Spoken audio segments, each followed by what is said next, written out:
Boa noite a todos, sejam todos muito bem-vindos a mais um estudo das obras de André Luiz. E nós hoje que estamos reunidos mais uma vez e começando um novo livro da série No Mundo Maior. Então, tenho certeza que temos muita coisa para aprender com esse livro também. Nós que acabamos de acabar o Obreiros da Vida Eterna e damos continuidade com um novo livro, continuação da série, o quinto dessa série, Maior. Mas antes de começarmos o nosso estudo, gostaria de pedir a Alex, então, que fizesse uma oração de abertura. Obrigado, Alex. Querido Mestre Jesus, nós te agradecemos por mais uma oportunidade de estudarmos juntos, por mais um livro maravilhoso que vamos iniciar hoje.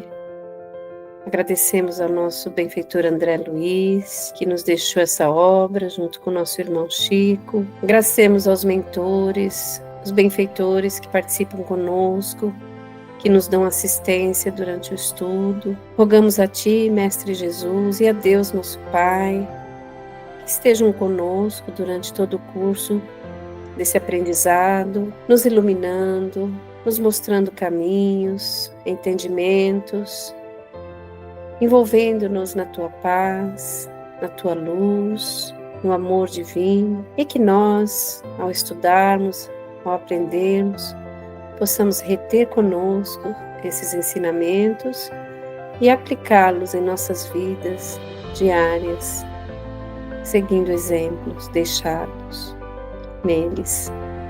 E assim, com essa alegria e gratidão no coração, unidos num só propósito de aprendizado, de amor, de paz, pedimos a Ti, Jesus, nosso mestre, guia e modelo, e aos benfeitores que gentilmente nos assistem, permissão para iniciarmos o estudo de hoje sob a Tua guia e a Tua direção. Que assim seja. Que assim seja.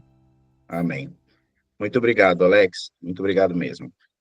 Então, como hoje é a nosso primeiro estudo, nossa primeira sessão com esse novo livro, eu achei que ia ser legal se fizéssemos uma pequena introdução do que é o livro No Mundo Maior, das coisas que nós iremos ver, das coisas que iremos discutir estudando esse livro, né? Então, vou aqui fazer vou compartilhar a minha tela com vocês. Pronto. Então, nesse livro intitulado, né, No Mundo Maior, como nós já falamos, faz parte da série espiritual de André Luiz, da vida no mundo espiritual de André Luiz, e é o quinto livro. E esse livro, ele fala-nos sobre muitas coisas. Ele trata da questão psíquica. Os distúrbios psíquicos são analisados a partir do plano espiritual, trazendo-nos a abalizada opinião de espíritos especialistas, instrutores espirituais. São enfocados os encontros e desencontros da medicina terrena ante as lições da doutrina dos espíritos. O espiritismo, sabemos, descerra o véu que encobre os mistérios dos distúrbios psíquicos, apontando com bom senso suas causas. Mais que isso, ilumina os caminhos da cura. Os esclarecimentos espirituais, trilhando pela simplicidade e por exemplos, possibilitam a todos nós compreender como se processam e como devem ser administrados os casos de esquizofrenia, epilepsia, neuroses várias, fobias, ideias fixas, sentimento de culpa, mongolismo, estudo de curioso caso, e assim em diante. Então, vamos ao estudo, né? Então, isso é só uma pequena pincelada nos temas, né, que nós iremos estudar no decorrer desse livro, que tem também, como o anterior, 20 capítulos. Então, é bem provável que esse livro nos leve aí até o finalzinho deste ano. Desculpa, não desse ano, porque nós já estamos em dezembro, né? O finalzinho do ano que vem. Mas vamos lá, então, aqui. Vamos começar pela introdução, como fazemos sempre, e como sempre, nos livros de André Luiz, a introdução é escrita por Emmanuel. E Emmanuel, a gente sabe que muito fala com poucas palavras, né? Eu vou ler essa introdução. E diz assim: na jornada evolutiva dos quatro cantos da Terra, diariamente partem viajores humanos aos milhares, demandando o país da morte. Vão-se de ilustres centros da cultura europeia, de tumultuárias cidades americanas, de velhos círculos asiáticos, de ásperos climas africanos. Procedem das metrópoles, das vilas, dos campos. Então, eu acho interessante que essa abertura de Emmanuel ele já está começando a dar a cena, né? Já está falando da vida espiritual, né? Já está falando da nossa jornada aqui na Terra, e que quando ela acaba no plano material, ela continua no plano espiritual. E isso acontece a todos os homens e mulheres, sem exceção, sem distinção de classe, credo, classe social, né? E ele continua dizendo: raros viveram nos montes da sublimação, vinculados aos deveres nobilitantes. A maioria constitui-se de menores de espírito, em luta pela outorga de títulos que lhe exaltem a personalidade. Não chegaram a ser homens completos. E quando falamos em homens, né, no geral, falamos em homens no termo de humanidade, né? Atravessaram o mare magnum da humanidade em contínua experimentação. Muita vez, acomodaram-se com os vícios de toda sorte, demorando voluntariamente nos trilhos da insensatez. Apesar disso, porém, quase sempre se atribuíam a indébita condição de eleitos da providência, e, cristalizados em tal suposição, aplicavam a justiça ao próximo sem se compenetrarem das próprias faltas, esperando um paraíso de graças para si e o inferno de intermino tormento para os outros. É muito interessante isso que ele diz, né? Porque é aquela coisa, né, que Jesus fala e está na Bíblia, né? Que é mais fácil ver a trave no olho do outro do que a trave que está no nosso, né? E é interessante isso, porque realmente a gente tem duas medidas de julgamento, né? A gente julga as outras pessoas com uma medida muito mais pesada do que aquela que nós julgamos a nós mesmos, né? Nós somos muito mais bonzinhos, muito mais, né? Perdoamos muito mais, né? Mas quando é com o próximo, quando é com o outro, a gente já, né? A gente é logo, né? Justo e duro e vamos, né? Fazer o que é certo. Então é muito interessante que ele fala isso, né? Porque fala do nosso egoísmo, fala do nosso autocentrismo, né? Naquilo, no eu maior que todos nós, de uma forma ou de outra, ainda temos, né? E carregamos em nós. Alguém gostaria de dizer alguma coisa até agora, o que vimos? Tá bem, eu tô bem. Sim, eu também, não Ok. tenho assim nada para dizer. Ok, então continuando. Quando perdidos nos intrincados meandros do materialismo cego, ficavam sem justificativa que no túmulo se lhes encerraria a memória. E, se filiados a escolas religiosas, raros excetuados, contavam levianos e inconsequentes, com privilégios que jamais nada fizeram por merecer. Onde albergar a estranha e infinita caravana? Como designar a mesma estação de destino a viajantes de cultura, posição e bagagem tão diversas? Perante a Suprema Justiça, o malgache e o inglês fruem dos mesmos direitos. Provavelmente, porém, estarão distanciados entre si pela conduta individual diante da lei divina que distingue, invariavelmente, a virtude e o crime, o trabalho e a ociosidade, a verdade e a simulação, a boa vontade e a indiferença. Tá vendo? Então, aqui ele começa a esmiuçar, né? Todas essas diferenças que nós já falamos, né? Que nós já vimos, e ele coloca isso em contraponto, né? Com a justiça divina, né? A suprema justiça de Deus, né? E ele diz, né? Que o maltrapilho e o burguês, de certa forma, né? São tratados com a mesma medida e têm os mesmos direitos, né? Desculpa. O que diferencia um do outro é a conduta, né? São as atitudes, são os pensamentos, né? E assim vai. Então é muito interessante. Então vamos ver o que ele continua falando. Da contínua peregrinação do. Oi, desculpa, pode falar. Não, e de repente, e também isto ocorre-me a tendência enfim, da dualidade em que o mundo, em que este planeta está submerso, não é? Não só nas relações humanas, como em todos os fenómenos. Portanto, há sempre essa dualidade onde nós vamos tentando encontrar o equilíbrio, seja na mais pequena coisa, desde a maior coisa, não é? Tentando o equilíbrio e tentando o equilíbrio no meio, não é? Como os budistas chamam, middle path, quer dizer, nem tanto ao mar, nem tanto à terra. Acho que nós todos estamos sujeitos a essa lei, não é? Enquanto estivermos aqui pelo planeta não regenerado, vamos continuar a ser sujeitos por essa lei. Desculpa, qual é a lei que você diz, que você se refere? Peço desculpa. Você quer dizer a lei? A dualidade universal, portanto, os dois extremos, não é? Sim, porque somos espíritos ainda imperfeitos, né? Em busca, Exato. né, da perfeição, na nossa galgada evolutiva, né? Então, realmente, E o próprio o planeta, dualismo faz parte de nós. o próprio planeta também, não é? Ele sofre dessa dualidade também. Talvez um dia as coisas sejam diferentes, esperemos que sim. Ok, é só isso. Lembrei-me disso Muito agora. bem. Sim, sim. Muito obrigado, Elia. Da contínua peregrinação do sepulcro participam, todavia, santos e malfeitores, homens diligentes e homens preguiçosos. Como avaliar por bitola única recipientes heterogêneos? Considerando, porém, nossa origem comum, não somos todos filhos do mesmo pai? E por que motivo fulminar com inapelável condenação os delinquentes, se o dicionário divino inscreve a letra de logo as palavras regeneração, amor e misericórdia?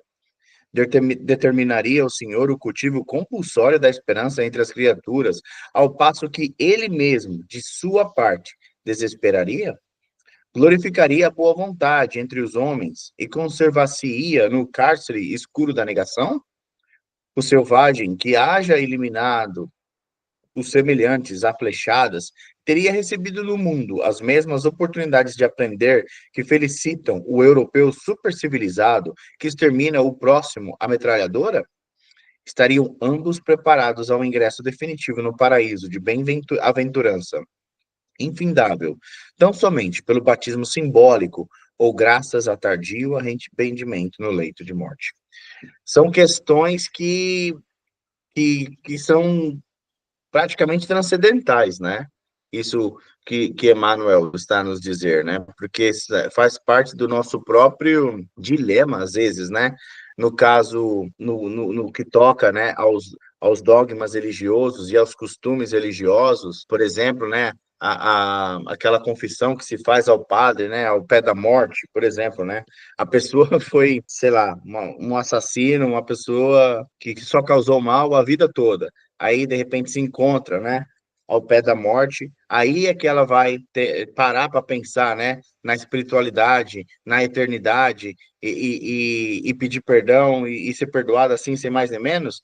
Não estou dizendo que ela não possa ser perdoada, né, mas o que eu quero dizer é que isso não isenta ela, né, de ter que continuar com os acertos daquelas que são oriundos das suas atitudes, das suas ações, né, durante a vida, porque isso faz parte da lei, né? E ele fala que tudo faz parte do aprendizado, né? Se a gente comparar o selvagem com o homem moderno de hoje em dia, é claro que são situações completamente diferentes e tudo faz parte de um aprendizado, mas não quer dizer que o que selvagem fez também não vai ser analisado, né, e ter que ser retificado também em comparação a um europeu, né, que é mais moderno e tem mais acesso a tanta informação, mas ainda, por exemplo, causa atrocidades ao matar com metralhadora.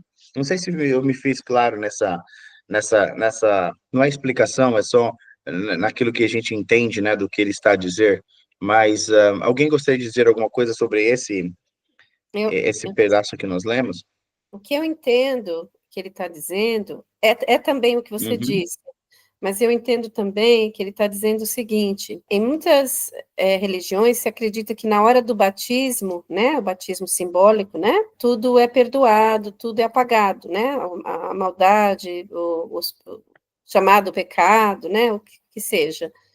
E estariam, né, ele diz, ambos preparados ao ingresso definitivo no paraíso de bem-aventurança infindável, tão somente pelo batismo. O selvagem que não aprendeu nada, né, e o outro que aprendeu de forma torta, né? Que no caso é ele cita como exemplo um europeu super civilizado.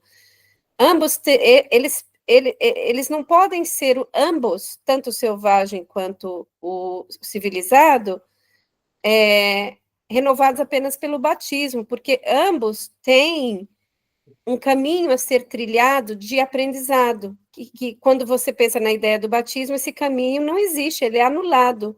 Tanto o que matou com a metralhadora, quanto o que matou com, né, com uma faca, ou que matou de maneira selvagem, esganou o outro, tal, de maneira, tanto civilizado quanto o mal civilizado como o mal não civilizado, ele, através do batismo, na visão de muitos, ele é perdoado e está pronto para ingressar no paraíso.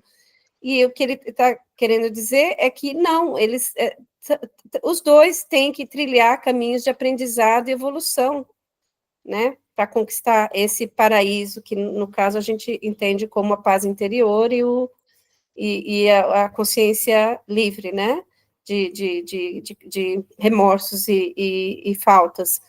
É isso que eu entendo, que o batismo não salva nenhum nem outro, porque nenhum dos dois trilhou o caminho de aprendizado que é necessário trilhar para ir adquirindo, né, o mérito de ingressar nesse paraíso. Não, eu acho que você colocou muito bem, Alex. Eu acho que realmente é bem isso mesmo, né? Que ele está querendo nos dizer, né? E nos fazer refletir e pensar, né? E chegarmos às nossas próprias conclusões, não é? Vamos continuar então. A lógica e o bom senso nem sempre se compadecem com argumentos teológicos imutáveis. A vida nunca interrompe atividades naturais por imposição de dogmas estatuídos de artifício. E, se mera obra de arte humana, cujo termo a bolorenta placidez dos museus, exige a paciência de anos para ser empreendida e realizada, que dizer da obra sublime, do aperfeiçoamento da alma destinada a glórias imarcessíveis. Olha, eu achei esse parágrafo fantástico, porque realmente ele me falou tanto em relação assim a nossa a minha, né, não a nossa, estou falando da minha mudança, né, da nossa mudança interior, da reforma íntima, que às vezes eu fico frustrado comigo mesmo, com certas coisas que eu ainda não consigo, que eu sei que estou fazendo errado, mas que eu tento o meu melhor, não errar, mas vira e mexe, quando eu abaixo a guarda, pronto. Caí de novo, já fiz aquilo, coisa errada, né? O que eu não devia ter feito, me sinto mal comigo mesmo e fico me culpando e fico me martelando a cabeça, né? Porque, por que que você errou? Por que que você fez isso, aquilo? Mas ele diz aqui com claras palavras que se uma peça de museu, uma pintura, vamos dizer, às vezes leva anos para ser feita, uma escultura, né? Às vezes leva anos para ser perfeita. Se nós olharmos, especialmente quando olhamos aos velhos, né, aos antigos artistas, como Leonardo da Vinci, Michelangelo e tantos outros, né? Às vezes as obras deles levavam anos para ficarem prontas, né? As obras-primas.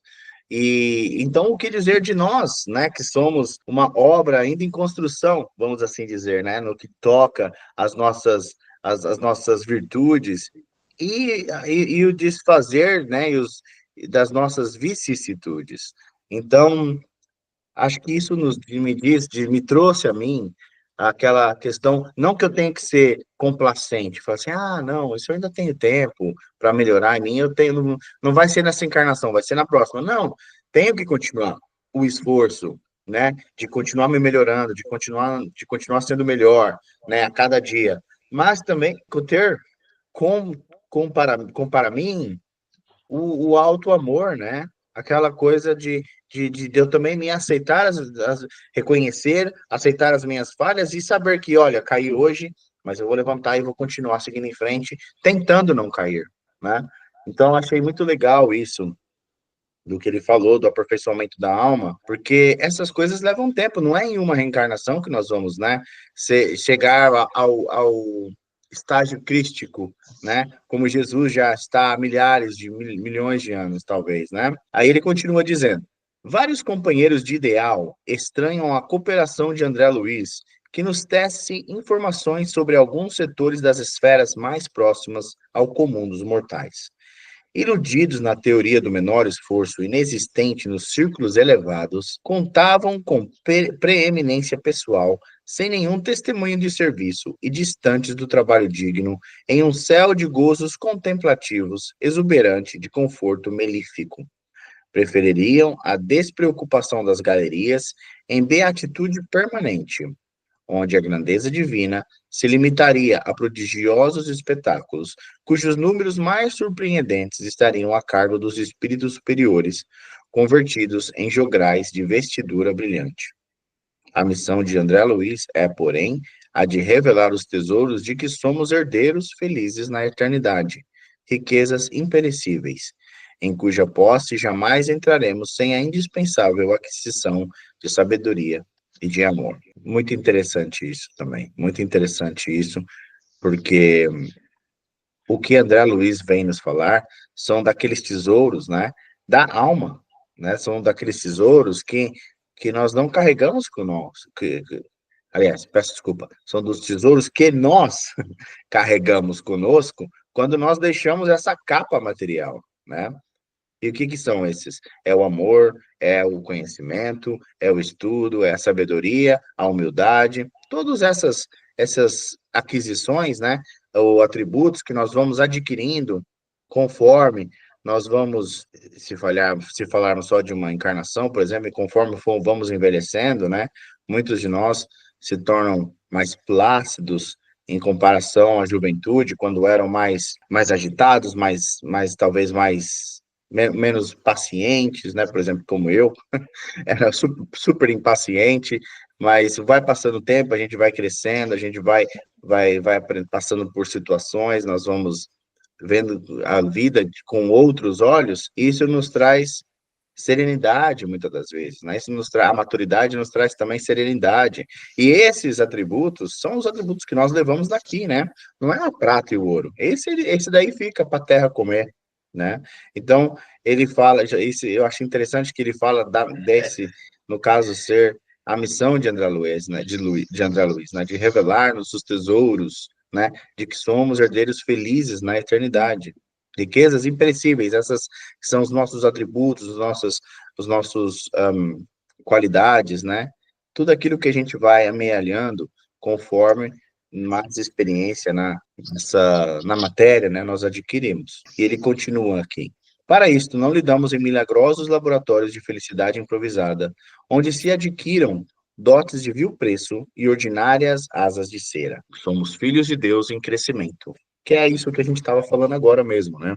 Seja nos campos de forças condensadas, quais os da luta física, seja nas esferas de energia sutis, quais as do plano superior, os ascendentes que nos presidem os destinos são de ordem evolutiva, pura e simples, com indefectível justiça a seguirmos de perto a claridade gloriosa e compassiva do divino amor. Então ele diz, né, que em tudo, em todas as esferas e em todos os momentos, né, da nossa evolução, nós nunca estamos aquém, né, do divino amor de Deus, né? Nem nas esferas mais altas, né, da espiritualidade, nem naquelas mais baixas. E nós já temos estudado, né, com o André Luiz há muito tempo, que é geralmente nas esferas mais baixas, né, que o trabalho todo dele acontece, né? Quantas pessoas foram resgatadas, almas resgatadas daquelas zonas mais baixas da espiritualidade, né, do umbral, vamos assim dizer mesmo, né, que estavam em sofrimento, mas abriram o coração e pediram ajuda, né, com sinceridade, com humildade, e foram ajudadas. E isso é o quê? É a expressão, né, do divino amor de Deus, né? Que é uma coisa linda de se ver e de se sentir, né? Alguém quer comentar mais alguma coisa? Não, Não? está tudo bem. Não, tudo ok, é? Eu peço desculpa se vou parando assim a cada parágrafo ou dois, é porque ele fala de tanta coisa. Emmanuel é tão profundo, né, em suas colocações, que foi como eu disse, às vezes com meia dúzia de palavras, Emmanuel consegue nos dar quase que uma lição de vida, né? Então, é por isso que eu estou parando para comentar, porque, em poucas palavras, ele muito nos diz. Então, ele continua. A morte a ninguém propiciará passaporte gratuito para a aventura celeste. Nunca promoverá compulsoriamente homens a anjos. Cada criatura transporá essa aduana da eternidade com a exclusiva bagagem do que houver semeado, e aprenderá que a ordem e a hierarquia, a paz do trabalho edificante, são característicos imutáveis da lei em toda parte. Ninguém, depois do sepulcro, gozará de um descanso a que não tenha feito jus, porque o reino do Senhor não vem com aparências externas. Olha aí, olha ele mais uma vez, né, nos dizendo, e é aquilo que nós fazemos muitas das vezes enquanto em vida, né, nós colocamos aquela máscara, né, nós colocamos aquele disfarce, né, eu sou o, o espírita mais evoluído daqui do centro, né, ou eu sou o cristão, o crente mais cristão aqui da igreja, ou eu sou o católico mais fervoroso da paróquia, né? E assim por diante. Mas aí, e dentro de nós, o que será que vai? E dentro de nós, o que será que o nosso coração está cheio? Porque nós podemos enganar os outros, mas e a Deus? Quem é que engana? Ninguém, né? Ninguém engana a Deus. E depois que nós cruzarmos a porta do sepulcro, não há nada, não há matéria, não há corpo, não há envelope material para nós nos escondermos. Não há. Porque os espíritos, né, nós já temos visto, os espíritos conseguem ver realmente quem nós somos, né, enquanto estamos no espírito, no corpo perispirítico, né, no corpo perispiritual. Aí, meu filho, aí não tem jeito. Aí é que se vai saber realmente aqueles valores que nós cultivamos, né, enquanto em vida. Os companheiros que compreendem, na experiência humana, a escada sublime, cujos degraus há que vencer a preço de suor, com o proveito das bênçãos celestiais, dentro da prática incessante do bem, não se surpreenderão com as narrativas do mensageiro interessado no porvir, no servir por amor. Sabem eles que não teriam recebido o dom da vida para matar o tempo, nem a dádiva da fé para confundir os semelhantes, absorvidos que se acham na execução dos divinos desígnios. Todavia, os crentes do favoritismo, presos à teia de velhas ilusões, ainda quando se apresentem com os mais respeitáveis títulos, as afirmativas do emissário fraternal provocarão descontentamento e perplexidade. É natural, porém cada lavrador respira o ar do campo que escolheu. Para todos, contudo, exoramos a bênção do Eterno, tanto para eles quanto para nós. Emmanuel, Pedro Leopoldo, 25 de março de 1947. Olha, é lindo demais. Eu gosto muito demais de Emmanuel. É muito profundo o que ele nos diz, né? Porque ele nos fala da importância de continuarmos, né, se focando no bem.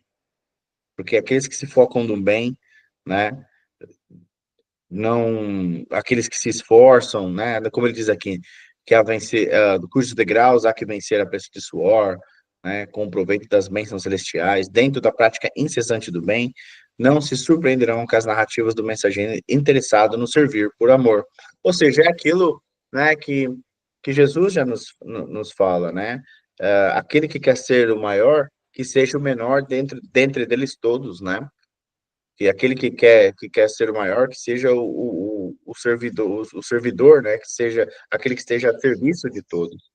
Então, e é basicamente isso que Emmanuel nos diz, né, que para aqueles que estão na labuta e no trabalho do bem, ou que as coisas que nós iremos falar não vai surpreender, né, mas aqueles que ainda estão na ilusão, né, do materialismo, da autopromoção e do egoísmo, esse sim, vai achar isso tudo muito difícil e ficarão perplexos, né, com aquilo que terão que fazer para poder chegar, né, para poder trabalhar em seu próprio crescimento, né, no trabalho árduo que seria trabalhar no seu próprio crescimento. Então, sem mais delongas, vamos passar para o capítulo 1. Alguém gostaria de dizer alguma coisa até aqui? Tá tudo ok? Isto foi a introdução, não é? Esse foi a introdução, sim, querida. Agora vamos começar o capítulo 1, Entre Dois Planos. Você gostaria de ler? Posso ler, sim. Então, por favor, Elia. Obrigado. Ok. Capítulo 1, Entre dois planos. Esplendia o luar, revestindo os ângulos da paisagem de intensa luz. Maravilhosos cúmulos a oeste, espraiados no horizonte, semelhavam-se a castelos de espuma láctea, perdidos no imenso azul. Confinando com a amplidão, o quadro terrestre contrastava com o doce encantamento do alto, deixando entrever a vasta planície, recamada de arvoredo em pesado verde escuro. Ao sul, caprichosos cirros reclinavam-se do céu sobre a terra, simbolizando adornos de gás esvoaçante. Evoquei nesse momento a juventude da humanidade encarnada, perguntando a mim mesma se aquelas bandas alvas do firmamento não seriam faixas celestiais a protegerem o repouso e do calendário terrestre. A solidão imponente do plenilúdio infundia-me quase terror pela melancolia de sua majestosa e indizível beleza. A ideia de Deus envolvia-me o pensamento, arrancando-me notas de respeito e gratidão que eu, entretanto, não chegava a emitir. Em plena casa da noite, rendia culto de amor ao Eterno, que lhe criara os fundamentos sublimes de silêncio e de paz, em refrigério das almas encarnadas na crosta da terra. O luminoso disco lunar irradiava destarte maravilhosas sugestões. Aos seus reflexos, iniciara-se a evolução terrena em numerosas civilizações haviam modificado o curso das experiências humanas. Aquela mesma lâmpada suspensa clareara o caminho dos seres primitivos, conduzira os passos dos conquistadores, norteara a jornada dos santos. Testemunha impassível, observara a fundação de cidades suntuosas, acompanhando-lhes a prosperidade e a decadência. Contemplara as incessantes renovações da geografia política do mundo, brilhara sobre a testa coroada dos príncipes e sobre o cajado de misérrimos pastores. Presenciava todos os dias, há longos milénios, o nascimento e a morte de milhões de seres. Sua augusta serenidade refletia a paz divina. Cá embaixo, desencarnados e encarnados, possuidores de relativa inteligência, podíamos proceder a experimentos, reparar estradas, contrair compromissos ou edificar virtudes, entre a esperança e a inquietação, aprendendo e recapitulando sempre. Mas a lua, solitária e alva e nitente, trazia-nos a ideia da tranquilidade inexpugnável da divina lei. A região do encontro está próxima. A palavra do assistente Calderaro interrompeu uma meditação. Vamos parar aqui um pouquinho. Você quer falar alguma coisa do que leu até agora? Acho que isto é esta narrativa é assim de uma beleza extraordinária, não é? Portanto, É verdade. é assim de uma beleza muito extraordinária. É uma visão bonita e romântica da evolução do planeta, não é? Portanto, um espírito extraordinário, elevado, que está observando e está enquadrando o livro, este livro, não é? Numa emoção, não é? De beleza, de esperança e muito concreta em relação àquilo que está a ser observado. Acho muito bonito e É, poético neste momento. é, A com região do certeza. encontro está próxima. Com certeza é bastante poético mesmo e muito lindo, como você disse. E eu acho interessante, muito interessante, como ele coloca, né? Porque ele está Uhum. basicamente falando da paisagem da crosta, né? E É, da Lua, né? é da E, evolução do e ele planeta, não coloca é? a E das evolução do gentes, planeta, a do evolução ser, do ser, né? Do ser enquanto sim, humanidade, nosso, né? Nosso, né? o nascimento e a morte de Uhum, milhões de seres ao longo dos milénios. exato. A maneira como ele E põe ao é mesmo, maravilhosa, não é? com certeza. E ao mesmo tempo ele fala, né?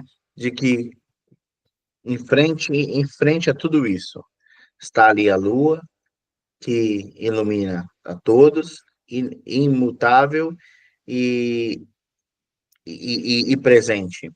Da mesma forma, é Deus, né? Que está ali imutável e presente, e a tudo vê, e a tudo assiste, e a tudo, né? E a todos os seus filhos ampara. Então, achei, assim, a comparação, É, né, e boa. na verdade também não precisamos de ser assim tão evoluídos espiritualmente para perceber que é assim que acontece. Quando uma pessoa se serena, não é, e observa uma belíssima paisagem ou está mais ou menos refletiva, meditativa e olha a natureza, sobretudo à Yeah, noite, não é? A noite, o mar, aquela beleza, não é? Que nós temos no nosso planeta, felizmente. Nós percebemos que o turbilhão é feito, mesmo que às vezes hajam convulsões catárticas do próprio planeta, que o turbilhão é feito pela ignorância do homem como espécie, não é? sim, E eu falo do homem como espécie, falo de mim, falo de nós, falo do comum dos seres, não é? E esse turbilhão só realmente existe nesta amálgama e nesta inquietude, na verdade, de pessoas se elevarem para esses níveis de silêncio e de divino, não é? Que nós é, conseguimos perfeitamente prescutar, tão simples quanto isso, quando observamos assim uma natureza belíssima, não é? Um luar, é um verdade, pôr do sol e por aí fora, não é? com certeza. Você quer continuar então, minha querida, por favor? É, posso fazer isso. Pode. A palavra do assistente Calderaro interrompeu uma meditação. O aviso fazia-me sentir o trabalho, a responsabilidade, lembrava sobretudo que não me encontrava só. Não viajávamos ambos sem objetivo. Em breves minutos partilharíamos os trabalhos do instrutor Eusébio. Portanto, ele já agora está a pôr as personagens e está a personalizar mais, não é? Há duas pessoas aqui que estão a envolver-se, não é? Sim, sim.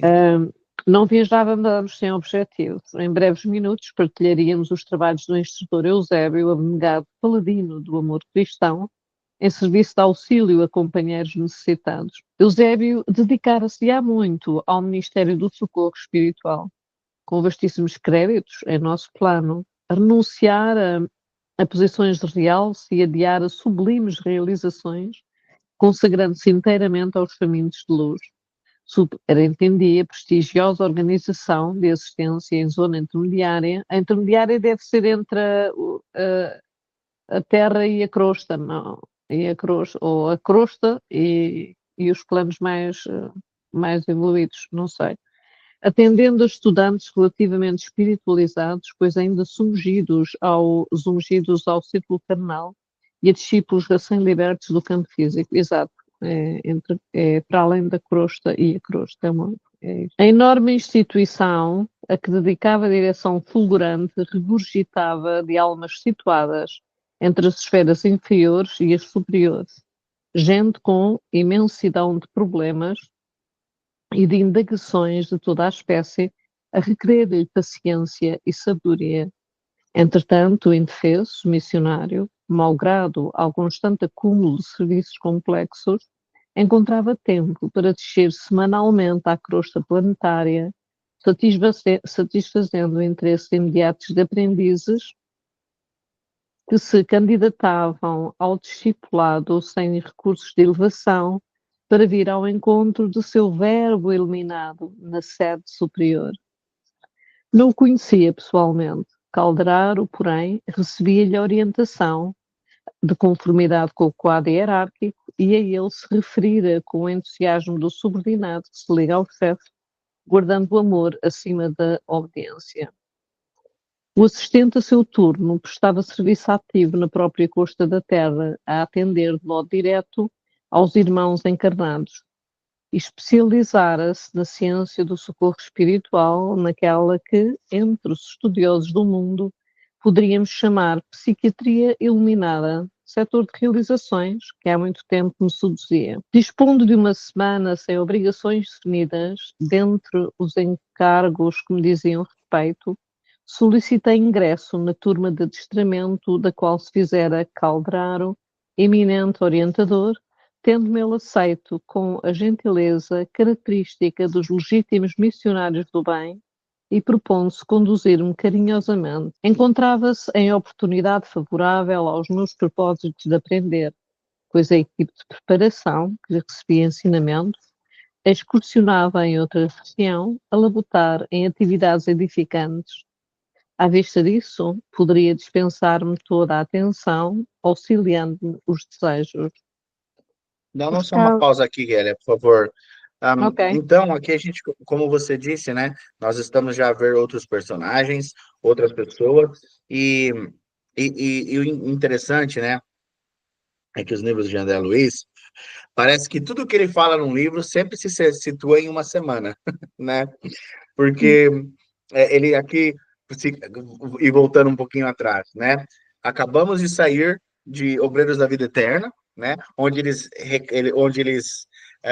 assistiram, né, a passagem de desencarnação daqueles irmãos, né, que eram de nosso lar, estavam de volta na Terra e estavam agora ao fim do seu com, desculpa, do seu compromisso encarnatório, voltando para o plano espiritual. E agora, né, estamos já aqui com o André Luiz, numa outra semana de atividades, onde, enquanto em Obreiros da Vida Eterna, Jerônimo era o espírito, né, guia, condutor, o mentor do grupo, né, aqui vai ser, pelo que eu vejo, Eusébio, né, ele vai ser o espírito que vai ser o condutor, o guia, o mentor de André para E o essas funções, né? Calderaro? O Calderaro? Calderaro também, que também vai ser um trabalhador, também é um Suli, trabalhador, de certeza que su, vai participar também, né, das atividades, né, porque uhum. Calderaro, como ele disse, ele é tipo como se fosse um médico psiquiatra, né, que Eminente trabalha orientador.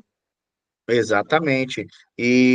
Como nós vimos naquela pequena introdução que fizemos ainda no começo, esse livro é praticamente voltado a esses distúrbios, né, psíquicos e outros mais. Então, vai ser Uhum. muito interessante acompanhar essa perspectiva agora espiritual, né, dos Sim, conflitos mentais, né?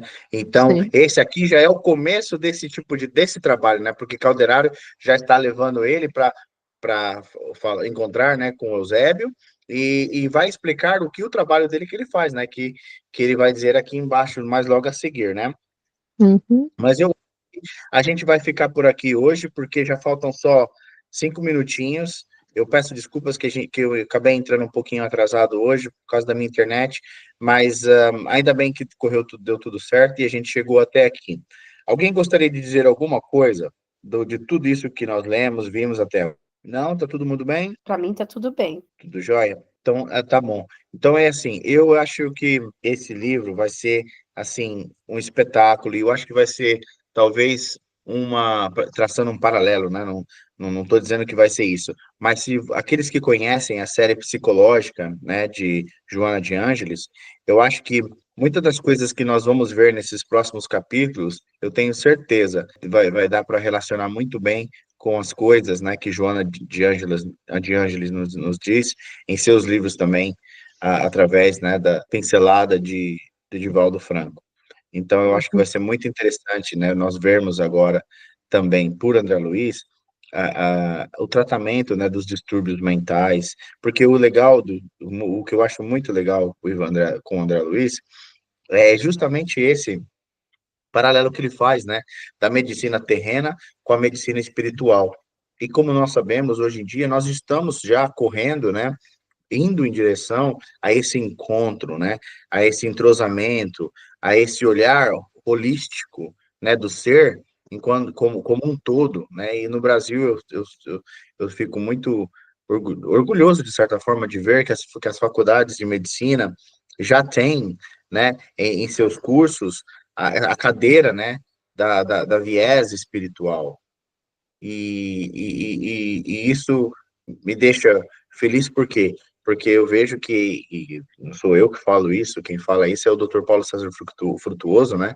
Que essa vai ser a medicina do futuro, onde nós teremos cirurgiões que são médiums, né? Onde nós teremos cirurgiões que, através da mediunidade, vão conseguir ver exatamente onde é que está localizado um tumor, né, vão conseguir quando estiverem ali limpando um tumor de um corpo, vão conseguir tirar todas as células cancerígenas, né? E não deixar nada para trás.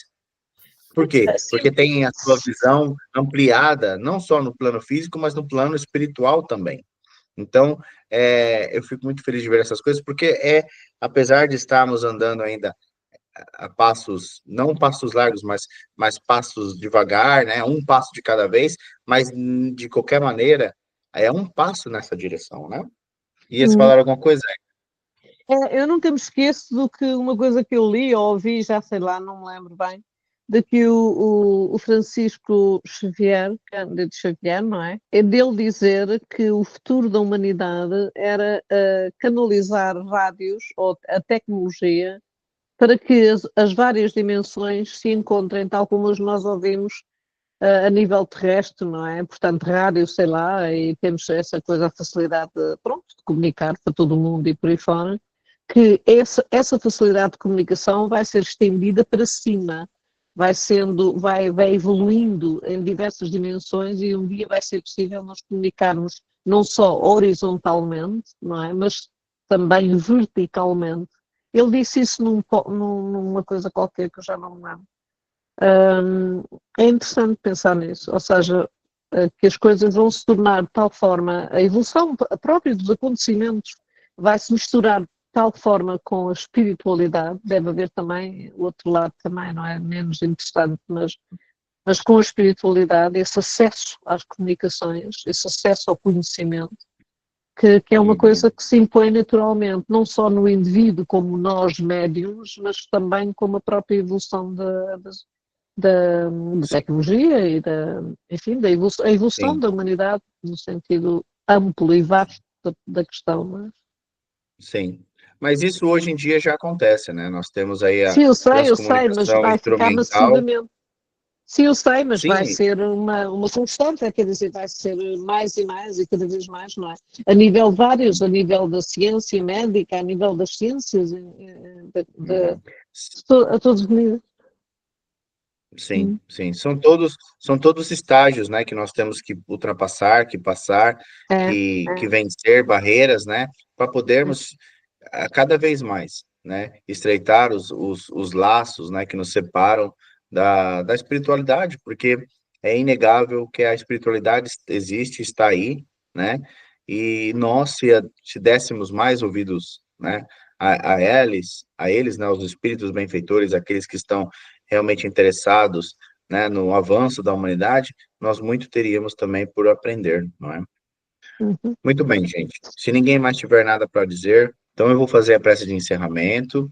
Então, muito bem, pessoal, gostaria de pedir a vocês, se puderem, aqueles que estão nos assistindo agora, que fechem os seus olhos, curvem a sua fronte e elevem seus pensamentos a Deus, a Jesus, ao nosso amado Mestre, que com o seu amor, que com a sua vinda à nossa terra, muito nos deixou ensinamentos, muito nos mostrou o significado da palavra amor, que significa realmente amar ao próximo, e que nós, que somos tão pequeninos e tão falhos, que possamos a cada dia que passa interiorizar esse aprendizado, interiorizar esse amor, que possamos refleti-lo a todos aqueles que estão em nossa volta, a todos aqueles que estão em nossas vidas, que fazem parte das nossas vidas, que nós possamos ser um facho de luz aonde nos encontramos, possamos ser o porto seguro daqueles que estão perdidos, que possamos ser o consolo daqueles que estão sofrendo, que possamos ser tudo aquilo que o nosso irmão, a nossa irmã necessita nas suas horas de angústia. Não para o mérito nosso, mas para podermos exercer na prática esse amor que vem de Deus. Que nós somos todos parte da mesma família, parte da família espiritual, e que possamos, todos juntos, de mãos dadas, lado a lado, amarmos-nos uns aos outros mais, mostrarmos mais perdão, sermos mais caridosos, mais compreensíveis, e que com as nossas orações possamos orar pela humanidade em sofrimento, pelos irmãos que estão passando em momentos de guerra, momentos de fome. Nós que temos tantas abundâncias deste no velho continente, pensemos, enviemos os nossos pensamentos, as nossas orações para aqueles menos favorecidos, aqueles irmãos em sofrimento, na África, na Ásia, no Oriente Médio, e que possamos, ajudando uns aos outros, levarmos à frente a bandeira do Cristo, que nada mais é do que a bandeira do amor. E assim, abençoados que somos, pelas oportunidades que nos é dada da encarnação, de estarmos aqui hoje reunidos, conversando sobre essas verdades espirituais, nós nos derramamos em frente ao nosso Mestre querido Jesus, ao nosso Pai Jesus, Deus maior. Faltam-nos as palavras para agradecermos as bênçãos que são recebidas em nossas vidas. E nós que somos tão pequenos grãos de areia, muito ainda temos a aprender. Mas que nos nossos momentos de fraqueza possamos elevar os nossos olhos a Deus, a Jesus, e buscar a força, o auxílio daqueles que nos querem bem, pois nós nunca estamos sozinhos, nós nunca estamos desamparados. Amém, Jesus. Obrigado. Obrigado por tudo. Obrigado por esses momentos. E assim, agraciados que somos por mais essa oportunidade, peço autorização ao plano espiritual e aos benfeitores dessa casa, para que possamos dar por encerrado mais esse estudo. Que assim seja. Graças a Deus. Assim seja. Amém.